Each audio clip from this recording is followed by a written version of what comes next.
आशा भरी नारी। ये TWR इंडिया की प्रस्तुति है।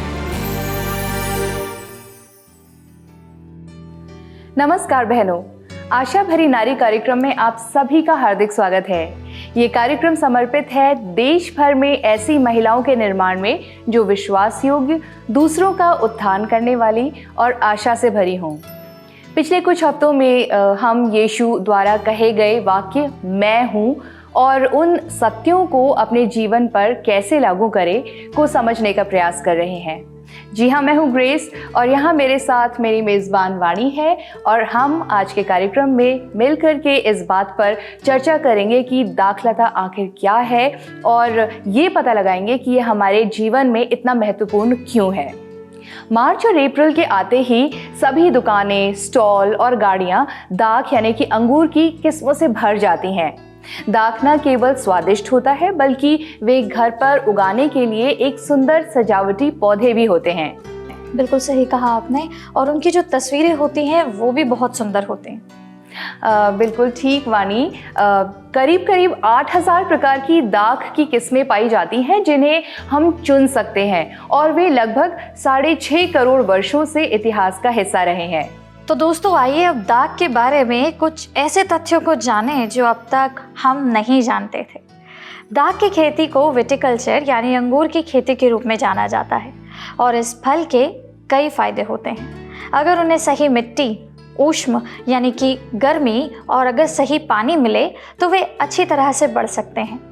दोस्तों इनमें विटामिन सी और विटामिन के एंटीऑक्सीडेंट्स जो पुरानी बीमारियों और कैंसर को रोकते हैं जैसे पोषक तत्व भरे हुए होते हैं। यह कोलेस्ट्रॉल को कम करने में अति सहायक है और मधुमेह से भी बचाता है। प्रचुर मात्रा में उत्पादन करने वाले दाख को तब उगाना बहुत आसान होता है जब उन्हें सही जगह पर लगाया जाए और उनकी ठीक से देखभाल की जाए। फल उत्पन्न करने के लिए उन्हें भरपूर मात्रा में धूप की आवश्यकता होती है। आप उन्हें जितना अधिक सूर्य की रोशनी देंगे, फसल उतनी ही अधिक होगी। दोस्तों हालांकि दाख की बेलें आंशिक छाया में बढ़ेंगी, लेकिन प्रचुर मात्रा में गुणवत्ता वाले मीठे दाखों के उत्पादन के लिए बेलों को प्रतिदिन कम से कम 7 घंटे सीधी धूप की आवश्यकता होती है। दाख की बेलों को अच्छी जल निकासी वाली मिट्टी की आवश्यकता होती है। लगातार गीली मिट्टी एक समस्या होती है। नम्र लेकिन अच्छी जल निकासी वाली मिट्टी सबसे अच्छी होती है। इस बेल को 12मासी माना जाता है और यह वर्ष के सभी ऋतुओं में पाई जाती है। वाणी, मैं अक्सर इस चीज़ से बहुत ज़्यादा आकर्षित हो जाती हूँ कि बाइबल में दाख के बारे में बहुत सारे उल्लेख पाए जाते हैं। पुराने नियम में एक परिचित अनुच्छेद पाया जाता है जहाँ मूसा द्वारा भेजे गए भेदिए वायदे किए गए प्रदेश यानी कि कनान देश से वापस लौटते हैं। ये भेदिए बड़े गुच्छों में उगने वाले दाख को अपने साथ लेकर आए। वे इतने बड़े थे कि उन्हें 2 मनुष्यों के बीच एक लाठी पर उठाकर लाया गया। एक और परिचित वाकया काना के विवाह का है जहां यीशु पानी को दाखरस में बदल देते हैं और ये सबसे उत्तम होता है। हम में से बहुत से लोग इन वाक्यों को जानते हैं, लेकिन मैं आपको फसह की शुरुआत में ले चलती हूँ जब यीशु और उनके चेलों ने शाम को अपना भोजन साथ में खाया था और यहूदा ने विश्वासघात किया था, जहाँ यीशु आने वाली रहस्यमय बातों के बारे में कई शिक्षाओं के साथ अपने चेलों को सांत्वना दे रहे थे। यीशु उन्हें बताते हैं कि वो उनके लिए जगह तैयार करने जा रहे हैं और फिर वो यूहन्ना 15 उसका 1 से 7 में कहते हैं, सच्ची दाखलता मैं हूँ और मेरा पिता किसान है। लेकिन यीशु लगभग एक चेतावनी देते हुए प्रतीत होते हैं, मुझसे अलग होकर तुम कुछ भी नहीं कर सकते। यदि कोई मुझ में बना न रहे तो वो डाली के समान फेंक दिया जाता है और सूख जाता है और लोग उन्हें बटोरकर आग में झोंक देते हैं और वे जल जाती है। यदि तुम मुझ में बने रहो और मेरी बातें तुम में बनी रहें तो जो चाहो मांगो तो वो तुम्हारे लिए हो जाएगा। वाणी, तुम हमें ये बताओगी कि उनका इस प्रकार कहने का क्या अर्थ था और आज ये सच्चाई हम सब पर किस प्रकार लागू होती है? जी बिल्कुल, अगर हम इस बात की शुरुआत में देखें तो आइए पहले जानते हैं कि दाख की परिभाषा क्या है। दाख एक ऐसा पौधा है जिसके तने को सहारे की आवश्यकता होती है और जो लता के द्वारा ऊपर चढ़ता है या फिर कह सकते हैं ज़मीन के ऊपर बढ़ता है। उदाहरण के लिए दाख की बेल में एक मुख्य बेल होती है जो पौधे की जड़ से पोषक तत्वों को शाखाओं तक भेजती है, जिससे वह फलती है, फूलती है और उसमें फल उत्पन्न होते हैं। पूरे पुराने नियम को अगर देखें तो पुराने नियम में दाखलताओं का उपयोग इज़राइल के प्रतीक के रूप में किया जाता था ताकि वे यीशु की कही हुई बातों को समझ सकें। यीशु चाहते थे कि चेले समझें कि उनका अनुसरण करना और उनके साथ जुड़े रहना कितना महत्वपूर्ण है। यीशु चाहते थे कि उनके चेले बहुत फल लाएं। यीशु स्वयं को सच्ची दाखलता पिता को माली और चेलों को शाखाओं के रूप में यहाँ पर चित्रित करते हैं। इसके साथ साथ मैं चाहती हूँ कि आप इसके बारे में सोचिए। हम फूलों के बगीचे लगाते हैं ताकि हम सुंदर फूलों का आनंद ले सकें, परंतु यदि हम दाख की बारी लगाते हैं तो हमारा उद्देश्य दाख की फसल को काटना है। हमारा लक्ष्य यह होता है दोस्तों कि हमारी दाख की बारी में बहुत सारे फल लगें। यदि वह केवल फूल और पत्ते ही उत्पन्न करे तो उसे रोपने के हमारे सभी प्रयास विफल हो जाएंगे। उसके उद्देश्य को पूरा करने के लिए बेल को ऊपर उठाया जाना चाहिए ताकि वह शाखाएं ऊपर की ओर बढ़कर फल दे सकें। बेल का मुख्य कार्य अंकुर के विकास को बढ़ावा देने के लिए आवश्यक हर चीज़ को प्रदान करने के लिए पानी और पोषक तत्वों को आकर्षित करना होता है और फिर अंगूर के गुच्छे उत्पन्न होते हैं। मालिक के रूप में परमेश्वर प्रभारी हैं।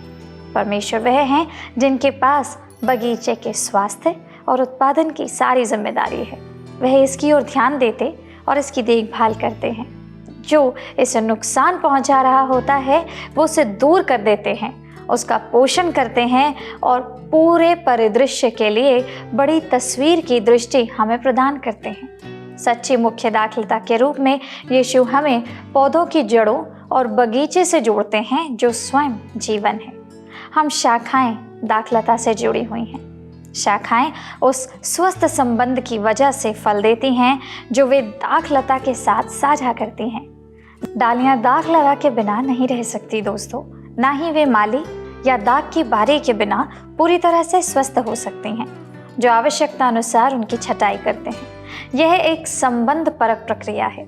इस उदाहरण का उपयोग करके यीशु हमें दिखाते हैं कि कैसे सभी भाग दाखलता, माली या डालियां आपस में किस प्रकार जुड़े हुए हैं। यूहन्ना 3:16 हमें विश्वास दिलाता है कि परमेश्वर ने जगत से ऐसा प्रेम किया कि उसने अपना इकलौता पुत्र दे दिया ताकि जो कोई उस पर विश्वास करे वह नाश ना हो परंतु अनंत जीवन पाए। लेकिन वह विश्वास यीशु के साथ संबंध और जुड़ाव में होता है, इससे अलग नहीं।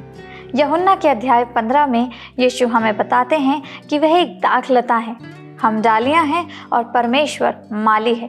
अब यह हमें अलग प्रश्न की ओर ले जाता है कि फल उत्पन्न करने का क्या अर्थ है। परमेश्वर अपने लोगों के जीवन में आखिर किस प्रकार के फलों को देखना चाहते हैं। दोस्तों, जैसे परमेश्वर हमें कार्य करते हैं वैसे वैसे कई तरह के फल होते हैं जिन्हें वो देखना चाहते हैं। परमेश्वर हमारे जीवन में प्रेम, आनंद, शांति, धीरज, दया, भलाई, विश्वास, नम्रता और संयम के गुणों को देखना चाहते हैं। फलदायी मसीही वो होते हैं जो वचन और कर्म में अपना फल दिखाने में सक्षम होते हैं। लेकिन यीशु इस तथ्य पर बल क्यों देते हैं कि डालियों को फल देने के लिए दाखलता की आवश्यकता होती है? सबसे पहले डालियां जो होती हैं वो दाखलता के बिना फल नहीं दे सकती हैं। कल्पना कीजिए कि यदि आप किसी पौधे से एक फूल को काटकर गुलदस्ते में रख देते हैं, वो पहले तो सुंदर दिखेगा लेकिन अंत में ये सूख जाएगा और सड़ जाएगा। या कल्पना कीजिए कि आप एक दाखलता से एक दाख का गुच्छा तोड़ते हैं, आप उसे खा भी सकते हैं, लेकिन यदि आप उन्हें मेज़ या धूप पर छोड़ देते हैं तो वो खराब हो जाएगा और सूख जाएगा। केवल पौधे से जुड़े फल ही उगेंगे और फलने फूलने और अधिक फल देने के लिए इसे एक सच्ची, स्वस्थ, चिरस्थायी दाख के साथ जोड़ा जाना चाहिए। बिल्कुल सच कहा आपने। लेकिन यीशु हमें यह भी चेतावनी देते हैं कि जब माली अपने बगीचे में जाता है तो कुछ डालियाँ काट दी जाती हैं। एक अच्छा माली जंगली, अनियंत्रित, सड़े हुए फलों से फल या दाग की बारी के पूरे स्वास्थ्य को नष्ट नहीं होने देता। इसके बजाय वह मुरझाई हुई डालियों को, या फिर कह सकते हैं जो खराब फल होते हैं, उन्हें काट देता है। यीशु यूहन्ना 15:2 में इसकी व्याख्या करते हैं, जो डाली मुझ में है और नहीं फलती उसे काट डालता है, और जो फलती है उसे वह छांटता है ताकि वो और फले। बढ़ती हुई दाग के लिए छटाई बहुत महत्वपूर्ण है दोस्तों। बिल्कुल ठीक कहा वाणी तुमने। दाग जो है वो केवल 1 वर्षीय डालियों से निकलने वाले नए अंकुरों पर विकसित होती है। यदि दाग की बहुत सारी पुरानी डालियां हैं, क्योंकि उन्हें बिना काट छांट के बढ़ने के लिए छोड़ दिया जाए, तो जड़ों को सभी पोषक तत्वों को पत्तियों तक पहुंचाना होगा, जिसके परिणाम स्वरूप कम दाग उत्पन्न होगी। यदि प्रत्येक वर्ष पुरानी डालियों को पूरी तरह से छांट दिया जाए तो नई वृद्धि की संभावना अधिक होगी। लेकिन इतना ही काफी नहीं है, दाग को तैयार भी किया जाना चाहिए। तैयारी से क्या अर्थ है वाणी? ये जो बाढ़ और अन्य संरचनाओं पर दाग को विकसित करने के लिए तैयार करने के कई तरीके होते हैं, जिससे दाग जमीन से थोड़ी सी दूर रहती है। एक माली, जिसे मंडहारक के रूप में भी जाना जाता है, उन शाखाओं की छटाई करता है जो दाग से दूर हो गई हैं। ये डालियां लंबी और पत्तेदार हो सकती हैं, लेकिन क्योंकि वे मुख्य दाग से अलग हैं, दूर एक दिशा में बढ़ी जा रही हैं, उनके पास अपने भार को संभालने के लिए स्थिरता और दाग के साथ मजबूत संबंध नहीं होता है। जो डाली दाग से अलग हो जाती है वो मर जाती है। ये दाग के ठीक पास में भी हो सकती है, लेकिन इसे दाग से कुछ भी प्राप्त नहीं होता है, क्योंकि वो उससे जुड़ी हुई नहीं है। तो इसका मतलब यह है कि बेहतर आकार या फिर अधिक फलदायी विकास के लिए इस प्रकार की छटाई की बहुत आवश्यकता है। हाँ बिल्कुल वाणी। और लेकिन छटाई का अर्थ ये नहीं है कि आप परमेश्वर के परिवार से बाहर कर दिए गए हैं या लोगों को परमेश्वर के परिवार से बाहर कर दिया गया है। मैं आपकी इस बात से बिल्कुल सहमत हूँ, क्योंकि जो लोग परमेश्वर पर विश्वास करते हैं उनके लिए छटाई का अर्थ है अपने जीवन के उन क्षेत्रों से छुटकारा पाना जो परमेश्वर के अनुरूप नहीं है। अपने जीवन पर विचार करें, जांचें कि ऐसी क्या क्या चीज़ें हैं जो आवश्यक है। कुछ ऐसे शब्द हैं जिन्हें आप कहते हैं, कुछ ऐसे दृष्टिकोण हैं जिन्हें आप अपनाते हैं, कुछ ऐसे निर्णय हैं जिन्हें आप लेते हैं। वह सब शायद परमेश्वर को स्वीकार्य नहीं है दोस्तों। ये ऐसे क्षेत्र हैं जहाँ छटाई की आवश्यकता है। परमेश्वर मालिक के रूप में नकारात्मक को समाप्त करने में सहायता करके अपने बगीचे की ओर जाते हैं ताकि उनकी डालियाँ अच्छे फल दे सकें। और वाणी, मैं एक बात बता दूं, ये जो छटाई का कार्य है ना, ये बहुत दर्दनाक भी हो सकता है। कभी कभी महत्वपूर्ण सबक सीखना काफ़ी कठिन होता है। दरवाजे बंद हो जाते हैं, संबंध समाप्त हो जाते हैं और हम अकेले रह जाते हैं, या शर्म का भार हम महसूस कर सकते हैं। परंतु जैसा कि भजन संहिता 94 उसका 12 हमें याद दिलाता है, हे यहोवा, क्या ही धन्य है वो पुरुष जिसको तू ताड़ना देता है और अपनी व्यवस्था सिखाता है। इस मनुष्य से परमेश्वर प्रेम करते हैं। यूहन्ना 15 उसके 1 से 17 में हमें ये याद रखने वाली सबसे महत्वपूर्ण बात यह है कि परमेश्वर अपने उद्देश्य और योजना के अनुरूप एक सुंदर स्वस्थ बगीचे की खेती करना चाहते हैं। हम परमेश्वर के बगीचे में पाई जाने वाली डालियां हैं दोस्तों। हम जुड़े हुए हैं और बढ़ने में सक्षम हैं, क्योंकि केवल सच्ची दाखलता यीशु के साथ हमारे संबंध पाए जाते हैं। केवल कलीसिया की बातें करना ही हमारे लिए काफ़ी नहीं है। हमें अपने लिए परमेश्वर के साथ एक मजबूत संबंध में रहना बहुत ज़रूरी है। यदि हम मसीह की दाखलता से नहीं जुड़े हैं तो हम मर जाएंगे। माली के रूप में परमेश्वर का डाली को हटा देना या छांट देना, छोटा करना या पत्तियों को काट देना इसलिए होता है ताकि डाली जड़ के पास बढ़ सके और उसके संसाधन अब फल उत्पन्न करने में अपना ध्यान केंद्रित कर सकें। दोस्तों, छटाई मनुष्यों और दाग दोनों के लिए महत्वपूर्ण है। दाग की बेलों के कमज़ोर बनने के बजाय उन्हें मजबूत बनाने के लिए उसे प्रत्येक वर्ष छांटना चाहिए। हमारे जीवन में परमेश्वर की काट छांट दर्दनाक ज़रूर हो सकती है, लेकिन यह परमेश्वर को उस सार के करीब जाने की अनुमति देती है जो हम वास्तव में हैं, और इससे हमारे जीवन में उनके लिए जगह बनाई जाती है। हम पाप, दुर्बलता और भय के प्रति संवेदनशील होते हैं, जैसे दाग, पक्षियों, हिरणों और रोगों के प्रति संवेदनशील होते हैं। एक दाग की बेल को बाड़ा लगाने या जाल से ढकने की आवश्यकता हो सकती है, और हमें कभी कभी स्वयं को शिकारियों से बचाने की आवश्यकता होती है, जैसे कि बुरे प्रभाव। दोस्तों, हमारे जीवन में छटाई दर्दनाक होगी। बहुत सारे आंसू, बहुत सारी भावनाएं सम्मिलित होंगी, नुकसान और दर्दनाक क्षण भी होंगे। लेकिन ग्रेस जी, इस बात के संदर्भ में मैं एक चीज़ ज़रूर कहना चाहूँगी कि ये बुरा नहीं है, या जिस दर्दनाक बात की हम बात कर रहे हैं ये सब दुखद नहीं है। हम उस सुंदरता का अनुभव कर सकते हैं जब कटी हुई डालियाँ बढ़ने लगती हैं। नया जीवन, नए अवसर, नए अनुभव। परमेश्वर के पास हमारे लिए जो योजनाएं हैं वे हमारी सृष्टिकर्ता की दृष्टि में बड़ी और बेहतर हैं। नए मार्ग और नए अवसर खुलते हैं। इसका मतलब है कि नए मार्ग और नए अवसर खुल रहे हैं। स्व छटनी की प्रक्रिया शुरू करने के लिए शायद आज का दिन एक अच्छा दिन है दोस्तों। यह सोशल मीडिया या समय बर्बाद करने का कोई अन्य रूप हो सकता है जो हमारे परिवारों के साथ संबंध बनाने या प्रभु के साथ हमारे मूल्यवान समय को ले लेता है।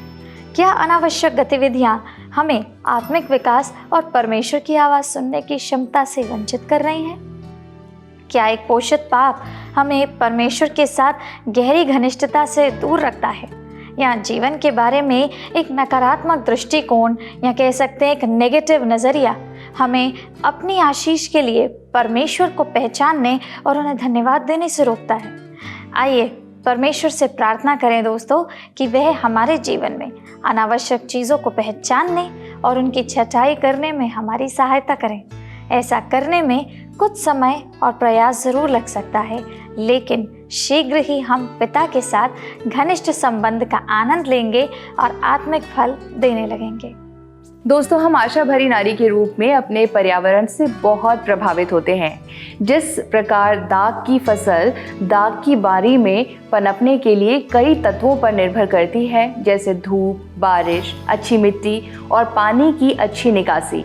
कुछ परिस्थितियां और लोग दूसरों की तुलना में हमारे आत्मिक विकास में अधिक योगदान देते हैं। यहाँ सावधान रहना बहुत आवश्यक है कि हम स्वयं को कहाँ रोपते हैं और कहाँ अपनी जड़ें जमाते हैं।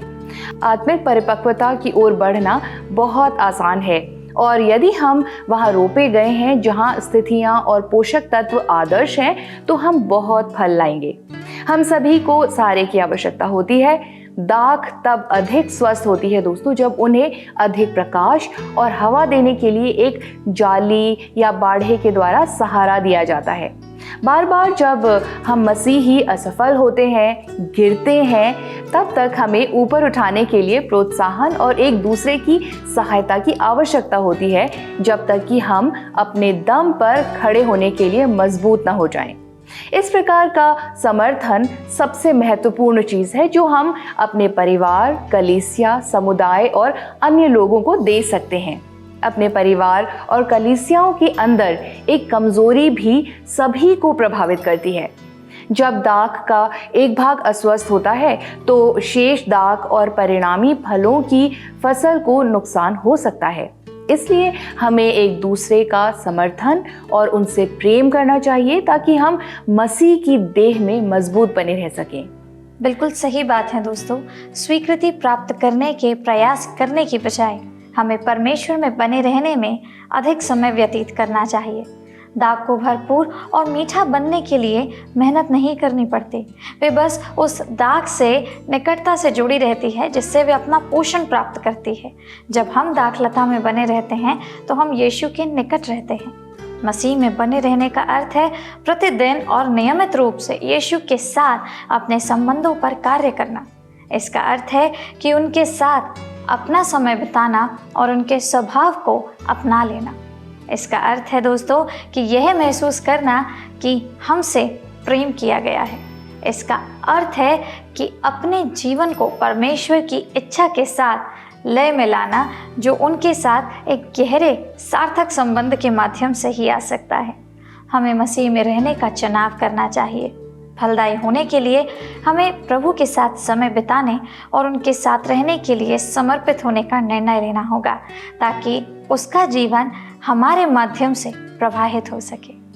समस्या अक्सर तब उत्पन्न होती है जब हम दाग से अलग रहने का प्रयास करने लगते हैं और अपने जीवन को निर्देशित करते हैं। मुझे यकीन है कि हम में से अधिकांश लोगों ने इसका प्रयास कभी ना कभी ज़रूर किया होगा और इससे हम केवल निराश ही हुए हैं, क्योंकि हमने परमेश्वर के सामर्थ्य और ज्ञान के बजाय अपने मानवीय विचारों और सामर्थ्य पर विश्वास किया। हम जितना अधिक समय यीशु के साथ बिताएंगे, हमारा जीवन उतना ही बेहतर बनेगा।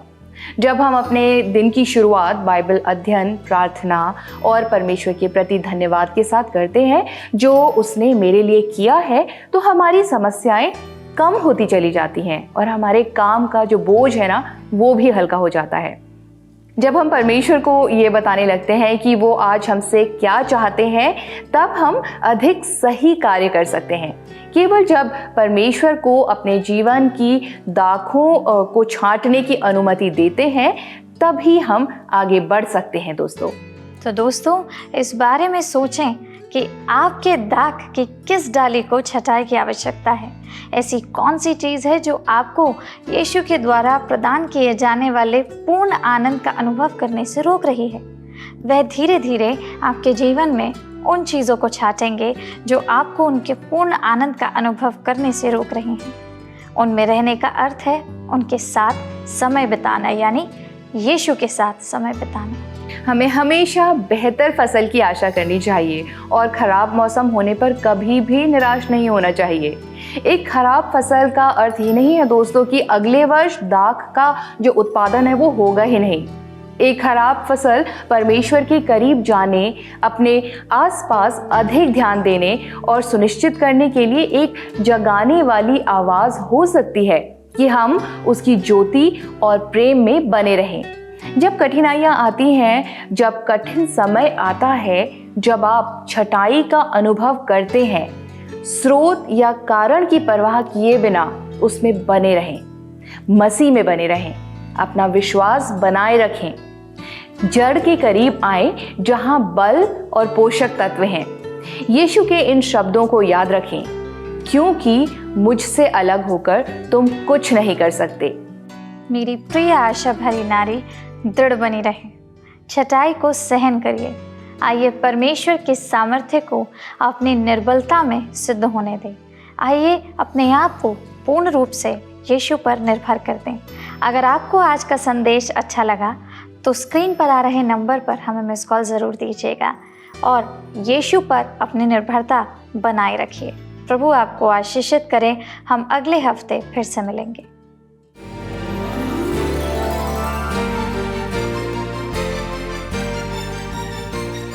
आशा भरी नारी, ये TWR इंडिया की प्रस्तुति है।